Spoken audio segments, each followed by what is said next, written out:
E aí pessoal, tudo bem? Aqui é o Rony, professor de Física. Neste vídeo vamos resolver mais um exercício. Vamos ao enunciado.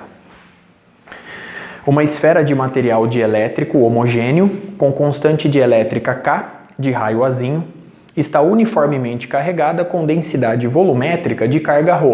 Observe o quadro. Item A, calcule o vetor campo elétrico dentro e fora da esfera. E item B, ache a diferença de potencial V entre o centro e a superfície da esfera. Vamos começar com um ponto externo, na ausência do material dielétrico carregado. Como nós temos simetria esférica, eu vou recorrer à lei de Gauss para o vetor campo elétrico. Eu reforço, nós estamos em uma região onde não há material dielétrico. A lei de Gauss para o vetor campo elétrico nos diz que o fluxo do vetor campo elétrico ao longo de uma superfície gaussiana fechada S, perceba que eu construí uma superfície gaussiana fechada S esférica de raio Rzinho, isso é igual à carga envolvida por tal superfície, neste caso a carga total, sobre ε0. Muito bem. Reforçando, como nós temos simetria esférica, o vetor campo elétrico é perpendicular à superfície S no ponto considerado.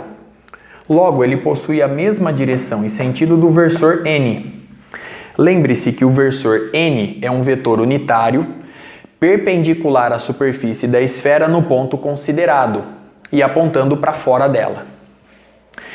Esse paralelismo se repete para todos os pontos da superfície fechada S, por conta da simetria esférica.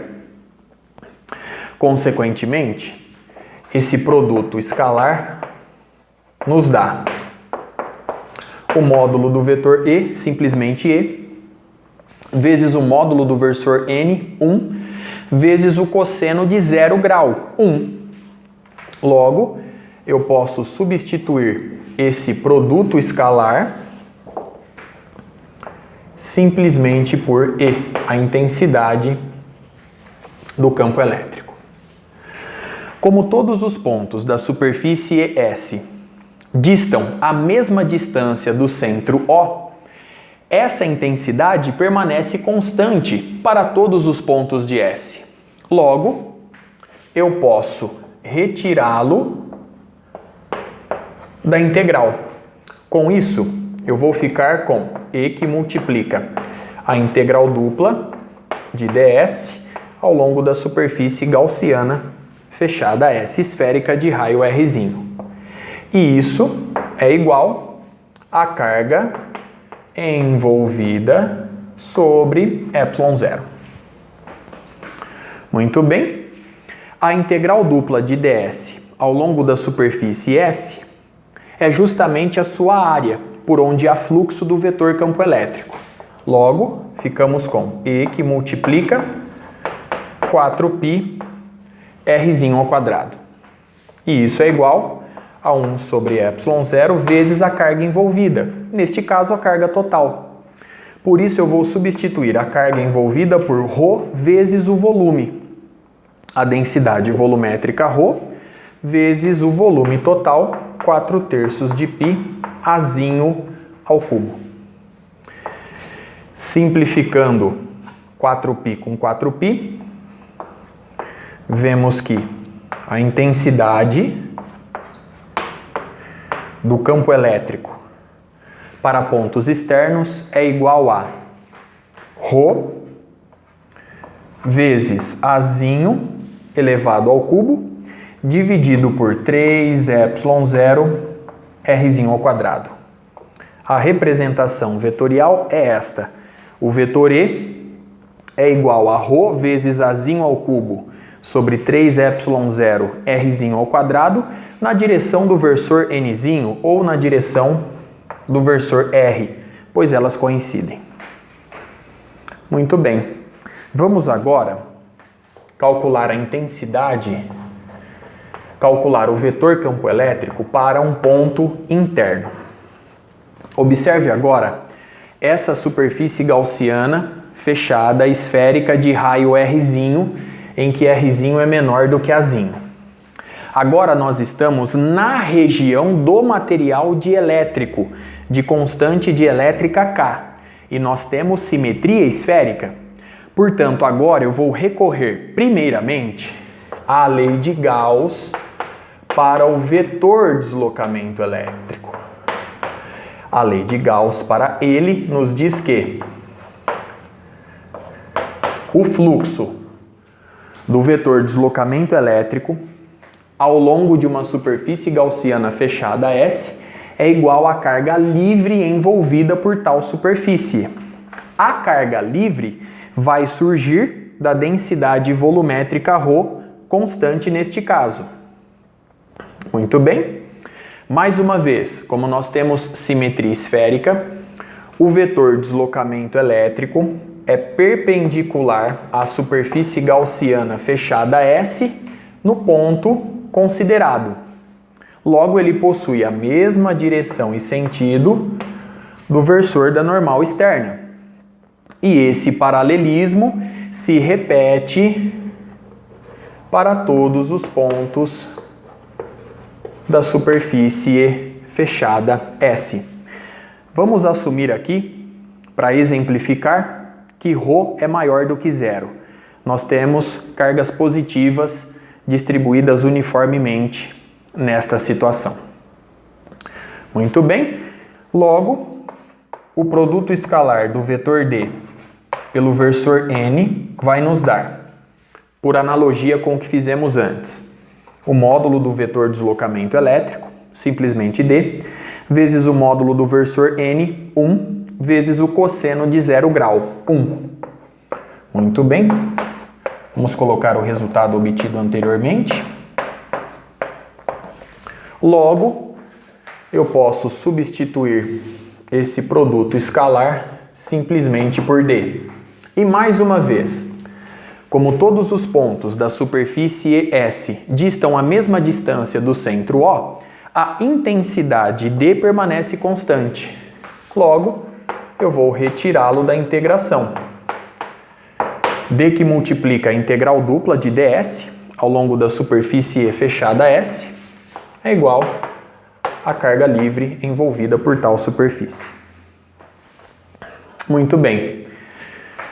D vezes a integral dupla de ds ao longo da superfície fechada S é justamente sua área, por onde há fluxo do vetor deslocamento elétrico. Então eu vou substituir aqui por 4π Rzinho elevado ao quadrado. E isso é igual à quantidade de carga livre envolvida por tal superfície. A carga livre é obtida a partir de ρ. Portanto, aqui nós temos ρ, a carga livre é a densidade volumétrica ρ, vezes o volume compreendido aqui em questão. Neste caso, nós vamos obter 4/3 de π Rzinho elevado ao cubo. Simplificando 4π com 4π, Rzinho ao quadrado com este cubo, vemos que D é igual a, nós temos ρ vezes Rzinho dividido por 3. Muito bem. A representação vetorial é dada por essa expressão. Bom, a partir do vetor deslocamento elétrico, eu posso obter o vetor campo elétrico na região interna. Lembre-se que estamos nesse intervalo. Rzinho é menor do que Azinho. Para fazer isso, basta utilizar a expressão: o vetor deslocamento elétrico é igual a constante dielétrica K vezes ε0 vezes o vetor campo elétrico. Consequentemente, o vetor campo elétrico é igual a o vetor deslocamento elétrico, Rzinho, sobre 3. Aqui aparece ε0K na direção do versor Rzinho. Muito bem. perceba que a magnitude do campo elétrico na região interna fica dividida pela constante dielétrica K, uma constante numérica maior do que 1. Portanto, a presença do material dielétrico enfraquece o campo eletrostático nessa região. Muito bem. Agora nós vamos calcular a diferença de potencial V entre o centro e um ponto da superfície. O ponto da superfície eu ilustrei por A. Então nós vamos fazer V igual a VO menos VA. Essa é a diferença de potencial V. Para calculá-la, eu vou recorrer à seguinte expressão. A diferença de potencial V é o negativo da integral do ponto A até o ponto O do produto escalar do vetor E pelo vetor dl. Neste caso, nós podemos substituir esse produto escalar, conforme já vimos em vídeos anteriores, simplesmente por E de Rzinho, drzinho. Muito bem, esse resultado já foi obtido por nós em vídeos anteriores. Dando sequência. A partir de agora, eu vou inverter os limites de integração e o sinal negativo sai de cena. Eu fico com o termo positivo agora. Então, V é igual a integral de O até A de E de Rzinho, drzinho. Muito bem. Nessa região delimitada entre os pontos O e A, nós temos essa dependência para o campo elétrico, pois nós estamos na região interna, na presença do material dielétrico. Aqui nós temos justamente E de Rzinho. Logo, a diferença de potencial V fica dada por integral de 0 a A. Então eu vou do ponto O ao ponto A. Então eu vou de 0, quando Rzinho vale 0, até o ponto A. Ou seja, quando Rzinho vale Azinho. E de R, nós temos ρ, Rzinho sobre 3ε0k e aqui drzinho. Muito bem. Retirando os termos que permanecem constantes, nós temos aqui ρ sobre 3ε0k vezes a integral de Rzinho em relação a Rzinho. Pela regra do expoente, nós vamos obter R ao quadrado sobre 2 de 0 a Azinho. Pelo teorema fundamental do cálculo, isso nos dá Azinho elevado ao quadrado sobre 2 menos 0. O 2 que aparece no denominador multiplica o número 3. Então, 6ε0k. Essa é a resposta que nós estávamos procurando. Então, aqui nós temos a primeira resposta do item A, a segunda resposta do item A e a resposta do item B. Muito bem, com isso eu encerro este vídeo. Até a próxima.